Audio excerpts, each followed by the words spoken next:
बारामती विधानसभा मतदारसंघातील पोटनिवडणुकीसाठी आज मतदान शांततेत सुरू आहे. पण या शांततेच्या वातावरणामागे भावना, राजकारण आणि आठवणींचा मोठा कल्लोळ दडलेला आहे. यंदाचं मतदान अनेक अर्थांनी वेगळं ठरत आहे, कारण उपमुख्यमंत्री अजित पवार यांच्या अनुपस्थितीत पहिल्यांदाच बारामतीत मतदान होत आहे.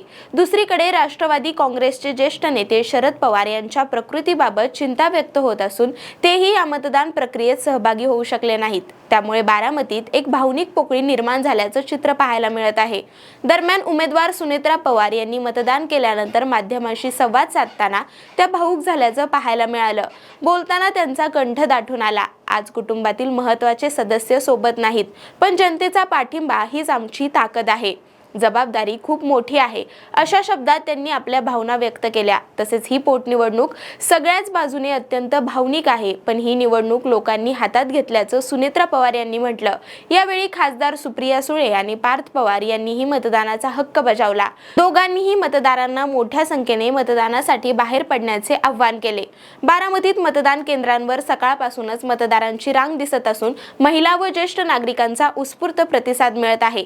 प्रशासनाने चोख बंदोबस्त ठेवला असून कुठलाही अनुचित प्रकार घडू नये यासाठी पोलीस आणि निवडणूक यंत्रणा सतर्क आहेत. अशाच नवनवीन अपडेटसाठी आपल्या .com महाराष्ट्रच्या पेजला फॉलो करा आणि यूट्यूबला पाहत असाल तर सबस्क्राईब करायला विसरू नका.